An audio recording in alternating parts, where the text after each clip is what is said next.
Bonjour et merci de nous rejoindre pour ces entretiens de Vézuna. Comme son nom l'indique, ces entretiens sont réalisés par l'équipe de Périgord TV, ici dans le musée gallo-romain de Périgueux, symbole de l'enracinement et de la modernité, avec l'enveloppe préparée par Jean Nouvel. Pour ces entretiens de Vézuna, ce soir, aujourd'hui, nous rencontrons Bernard Giraudel. Suivez-moi. Bernard Giraudel, bonjour. Bonjour. J'ai l'impression que vous êtes un éternel jeune homme, Bernard Giraudel. C'est indiscret de vous demander votre âge pour commencer. 90 ans. 90 ans, et vous êtes le patron de deux des restaurants les plus célèbres du Périgord, le Vieux Logis à Trémola, la Tour des Vins à Bergerac. Oui. Bon, comment vont les affaires? Il paraît que tout va mal. Oui. D'abord en Périgord, on n'aime pas se faire valoir, alors on pleure avant d'avoir mal quelquefois. Non, mais il y a des gens qui ont vraiment... Mais c'est vrai que les affaires sont difficiles, que le climat n'est pas favorable, mais quand on a choisi un créneau comme le mien, on a la grande chance d'être... On n'est pas marchand de mauvaises nouvelles, nous, on est marchand de bonheur. Les gens viennent chez nous pour oublier la difficulté actuelle. Ils oublient leur montre, ils oublient leur tranxène quand ils viennent chez nous. Ils n'entendent pas sonner l'Angélus midi 17h le soir parce qu'ils sont bien. Un pays heureux où rien de grave ne se passe. Regarde pendant les années noires de la guerre, tout le monde vivait en parfaite harmonie avec des petites chicanes juste pour se disputer, pour avoir le plaisir de mieux l'histoire de Comarque avec le sel. On se disputait pour pouvoir se réconcilier. Voilà, mais vous, lorsque vous avez démarré ces affaires, vous étiez un jeune homme, est-ce que vous imaginiez d'entrer, aller au sommet de votre métier, de votre art? D'abord, je suis toujours un jeune homme. Non, puisque c'est ce que j'ai dit au début. Non, mais puisque je fais des projets pour quand je serai vieux. Bon, mais... Est-ce que vous avez démarré, que vous étiez un enfant, on va dire? Oui, je sortais de l'école maternelle, de la vie. Et j'étais dans le négoce, avec le négoce, c'est une profession qui n'a pas elle a un bel avenir derrière elle. Donc je préfère aller vers l'avant. Et on a transformé notre maison de vacances de Trémola, qui était une propriété famille depuis plusieurs siècles. Et nous avons vendu nos souvenirs et notre façon de vivre. Alors, à l'époque, on avait du personnel. Maintenant, on a transformé le personnel. Nous avons des collaborateurs. Ce sont les mêmes. C'est-à-dire qu'ils ont gardé les mêmes habitudes. Et on est content de voir. C'est notre façon, nous autres Périgordais, de voyager. Parce qu'on n'a pas envie de voyager, parce qu'on a tout sur place. Et est-ce que, quand vous avez démarré le Vieux Logis, donc, oui. Vous aviez l'ambition de l'excellence tout de suite, ou est-ce que l'appétit est venu en mangeant? Non, on avait une culture alors familiale. Les Giraudel sont des Bergeracois. J'ai la double nationalité, je suis Bergeracois par mon père et Trémolacois par ma mère, donc d'un côté protestant, de l'autre côté catholique. Ça a son importance. Ah, c'est important. C'est comme ça qu'on a inventé le radical-socialisme ici d'ailleurs. On n'est pas assez riche pour se fâcher avec les gens. On est bien avec tous, on se connaît depuis longtemps. La différence à Saint-Tropez, quand tu vois quelqu'un qui monte sur un bateau, on ne sait pas s'il le visite ou s'il l'a loué.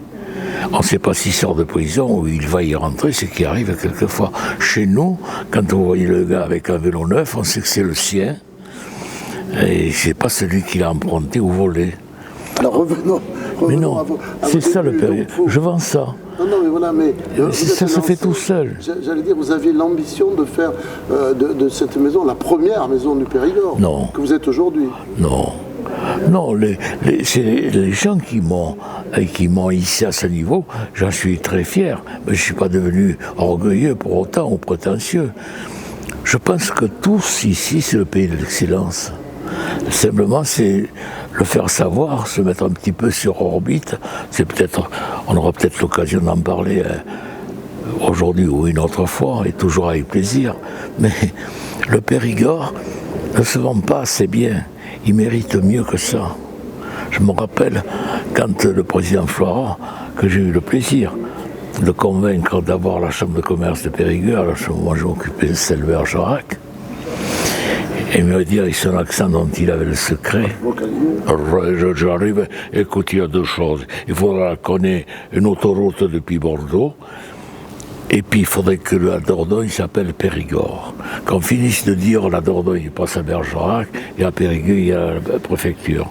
C'est le Périgord, c'est vendeur, ça dit quelque chose. Alors vous êtes un éternel jeune homme, mais un éternel optimiste. Oui. Parce qu'on a quand même souvent tendance à entendre des gens nous parler des boulets qui freinent ce pays. Oui, mais ici, nous avons le handicap. Et on trouve tous les handicaps possibles. Le boulet ne m'intéresse que quand je joue aux billes. Il faut avoir des boulets. Et d'ailleurs, il vaut mieux être boulet dans ce cas-là que je bille, puisqu'on va être mascagné. Mais le boulet, ça peut être un frein. Non, mais c'est sûr que nous sommes... Cette espèce de complexe quand même ici. Si j'étais sur un divan de psychanalyste... C'est pareil. Eh bien, j'oserais dire...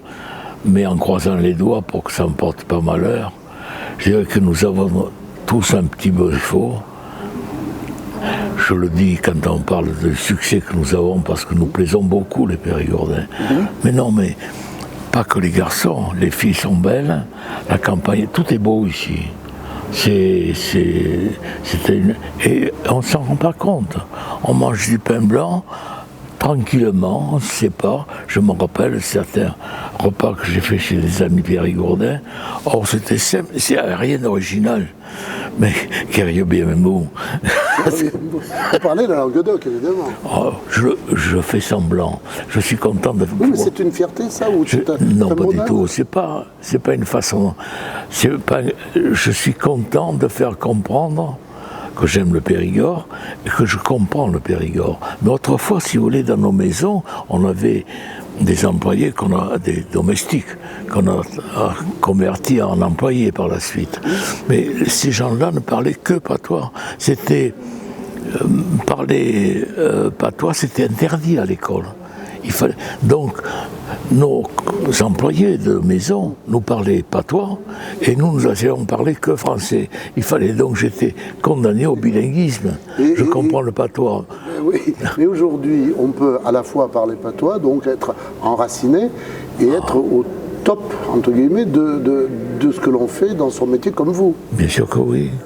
Et c'est pour ça, un peu le défaut que nous avons ici, nous avons vécu en autarcie, c'est le paysage quotidien, enfin, c'est la qualité essentielle, la qualité, je retire la qualité, l'état actuel de notre région.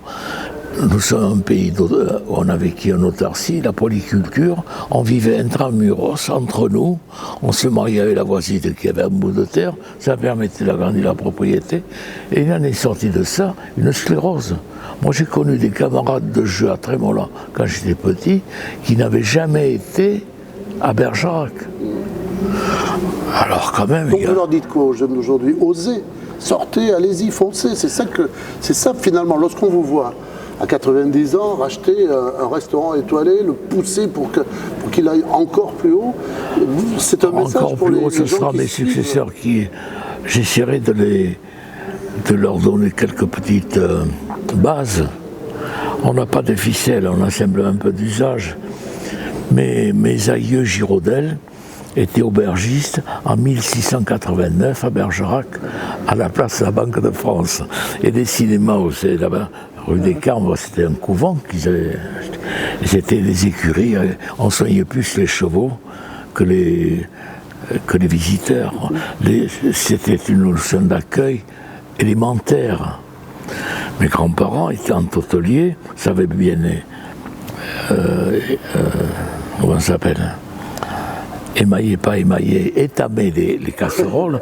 Et comme on savait bien le faire, on était étameurs ambulants.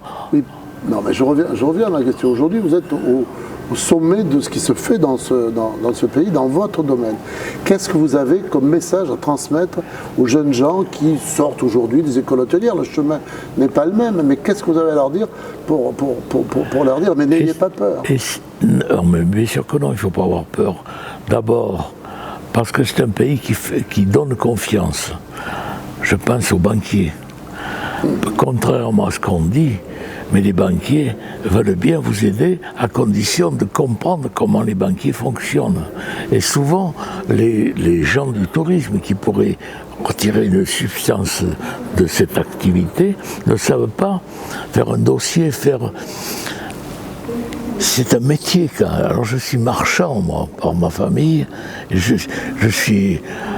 mais je suis surtout... Je parle de ce que je vois. Quand je suis ici, c'est magnifique.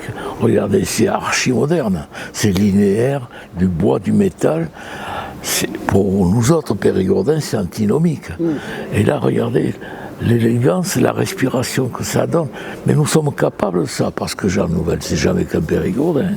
Absolument. Il ne faut pas en parler. On arrive au terme de ce premier entretien, nous en aurons d'autres. C'est quoi l'avenir de... Je sais que vous n'allez pas aimer, de l'Empire Girodel, c'est quoi? Je n'ai pas d'Empire. Voilà, je savais. Non. Allez, de la maison Girodel, les deux maisons. C'est quoi l'avenir? Comme on dit chez nous en bateau à Chandoki, on est d'ici, on est content et on sait nos différences. On sait qu'à Périgueux, on ne mange pas tout à fait pareil qu'à Bergerac. Que, par exemple, le hachis dans la soupe à Bergerac, c'est une règle d'or. Arrivé à Couze, on ne sait plus ce que c'est que le hachis. Ça s'appelle la culture, ça. Mais si, c'est la culture. Oui, ça s'appelle la culture. Quand vous allez à Bergerac ou une omelette, c'est pour ça que j'aime l'Occitan. Quand une omelette, et quand c'est à Sarlat, quand une pochka. Ah, c'est pas pareil. Et c'est la même omelette. Et pourquoi? C'est qu'il y a un tas de raisons. C'est notre végétation.